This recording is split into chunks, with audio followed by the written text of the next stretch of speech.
جب حضور نبی کریم علیہ الصلوۃ والسلام حضرت خدیجہ رضی اللہ تعالی عنہا کے پاس آئے پہلی وحی کے نازل ہونے کے بعد، تو حضرت خدیجہ رضی اللہ تعالی عنہا کو حضور علیہ الصلوۃ والسلام نے اس معاملے کی خبر دی، اور آپ نے اپنے نفس پر اندیشے اور خوف کا اظہار کیا۔ تو حضرت خدیجہ رضی اللہ تعالی عنہا نے آپ کو بڑے بلیغ کلمات میں تسلی دیتے ہوئے یہ کلمات کہے، جو امام بخاری نے صحیح بخاری کی تیسری حدیث کے اندر نقل کیے ہیں۔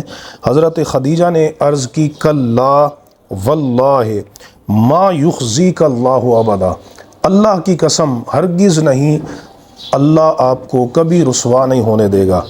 انک لتصل الرحم، بے شک آپ ضرور صلہ رحمی کرتے ہیں، رشتہ داروں سے اچھا سلوک کرتے ہیں۔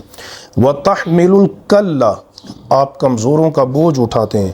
وتکسب المعدوم، جو کما نہیں سکتے، معذور افراد ہیں، بیوہ ہے، یتیم ہیں اور معمر ہیں، معذور افراد ہیں، ان کو آپ کما کر کھلاتے ہیں۔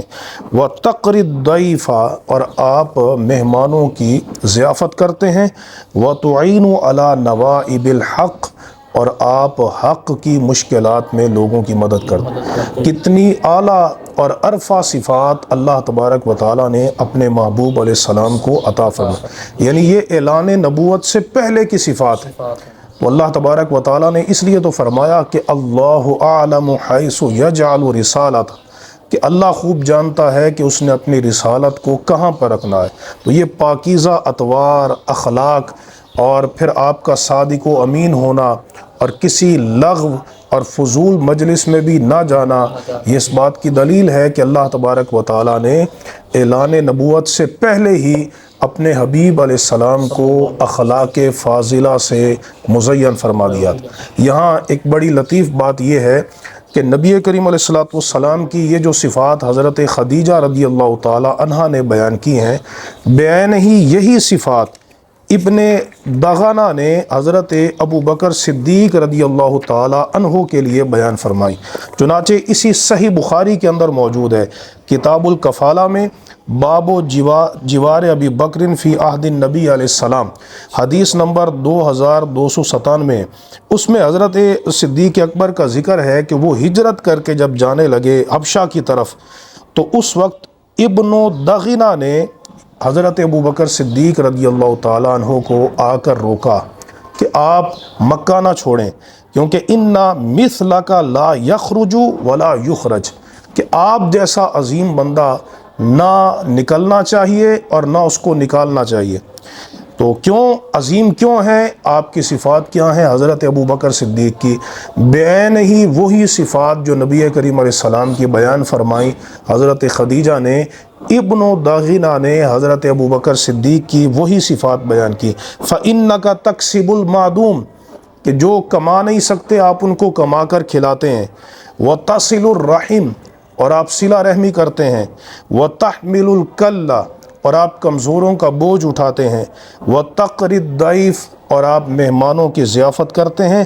وَتُعِينُ عَلَى نَوَائِبِ الْحَقِّ، اور آپ حق کی مشکلات میں لوگوں کی مدد کرتے ہیں۔ یعنی حضرت ابو بکر صدیق کی ذات ایک آئینہ تھی کہ جس میں انوار رسالت کا پرتو نظر آتا تھا۔ دیکھنے والوں کو حضرت ابو بکر صدیق رضی اللہ تعالی عنہ کی شخصیت میں نبی کریم علیہ الصلوۃ والسلام کے انوار نظر آتے تھے، آپ کی صفات کا پرتو نظر آتا تھا۔ حضرت ابو بکر صدیق رضی اللہ تعالی عنہ، یہ آپ کا مقام فنائیت ہے کہ آپ حضور علیہ الصلوۃ والسلام کی محبت میں اتنے فنا ہو چکے تھے، اور آپ کے اخلاق اور آپ کی کردار اور آپ کی سیرت کا رنگ اتنا چڑھ چکا تھا، اور اتنے مزاج کے اندر حضرت ابو بکر صدیق رضی اللہ تعالیٰ عنہ فنا ہو چکے تھے کہ بعین ہی سرکار علیہ السلام کی صفات ان میں نظر آتی تھی۔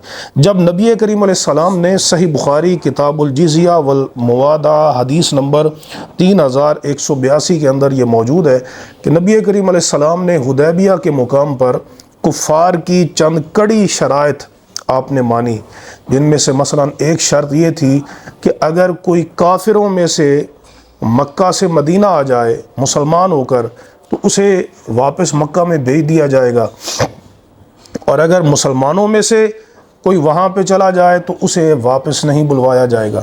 بڑی کڑی شرط تھی۔ حضرت عمر رضی اللہ تعالی عنہ جو پیکر جلال تھے اور کافروں پر بڑے سخت تھے، اشداء علی الکفار کے مظہر تھے، اور حضرت عمر رضی اللہ تعالی عنہ اللہ کے معاملے میں بڑے سخت، تو آپ سے یہ برداشت نہ ہوا کہ ہم یہ کفار کی جو شرائط ہے نا، کڑی شرائط، یہ دب کر مانیں۔ تو وہ نبی کریم علیہ السلام کی بارگاہ میں حاضر ہوئے اور عرض کرنے لگے، یا رسول اللہ صلی اللہ علیہ وسلم، السنا علی الحق وہم علی الباطل، یا رسول اللہ کیا ہم حق پر اور وہ باطل پر نہیں ہیں؟ فقال بلا، تو فرمایا کیوں نہیں؟ عرض کی، یا رسول اللہ صلی اللہ علیہ وسلم، الیس قتلانا فی الجنہ وقتلاہم فی النار، کہ کیا ہمارے مقتول جنتی نہیں ہیں اور ان کے مقتول جہنمی نہیں ہیں؟ تو فرمایا کہ بلا کیوں نہیں؟ تو عرض کی، یا رسول اللہ فعلا ما نعطی الدنیۃ فی دیننا، کہ ہم اپنے دین کے معاملے میں ان کی کڑی شرائط کیوں قبول کر رہے ہیں؟ تو نبی کریم علیہ السلام نے آپ نے یہ بات ارشاد فرمائی اور فرمایا، ابن الخطاب، یعنی ابن الخطاب، اے ابن خطاب عمر، انی رسول اللہ ولن یضیعنی اللہ ابدا، میں اللہ کا رسول ہوں اور اللہ مجھے کبھی ضائع نہیں کرے گا۔ میں نے یہ جو میں نے شرائط مانی ہے، یہ اللہ تبارک و تعالیٰ کی تائید سے مانی ہے۔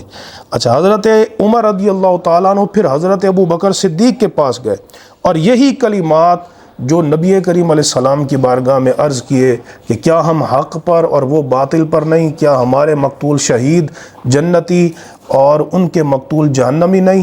تو یہی کلمات حضرت عمر رضی اللہ تعالیٰ عنہ نے حضرت ابو بکر صدیق سے جا کر کہے، تو حضرت ابو بکر صدیق رضی اللہ تعالیٰ عنہ کہ ایمان کی عظمت کا کمال دیکھیے کہ آپ اس مقام پر کتنے تیقن کے مقام پر اور اطمینان قلبی کے مقام پر تھے کہ آپ نے بھی بے نہیں وہی جواب دیا جو نبی کریم علیہ السلام نے جواب دیا، اور کہا کہ انہو رسول اللہ ولن یضیعہ اللہ ابدا، کہا کہ اے عمر، وہ اللہ کے رسول ہیں اور اللہ انہیں کبھی ضائع نہیں ہونے دے گا، اللہ انہیں کبھی ضائع نہیں ہونے دے گا، وہ اللہ کے رسول ہے۔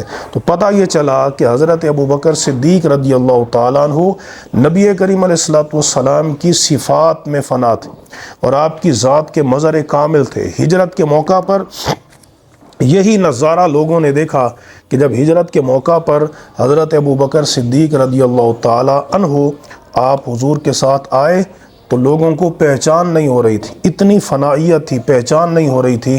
تو پھر حضرت ابو بکر صدیق رضی اللہ تعالیٰ عنہ نے لوگوں کو بتایا کہ ھذا الرجل یہدینی السبیل، آپ کے اوپر وہ چادر کر کے کھڑے ہو گئے، سایہ کر دیا اور کہا کہ یہ محبوب ہیں، یہ ہمارے نبی ہیں جو ہمیں رستے کی ہدایت دیتے ہیں۔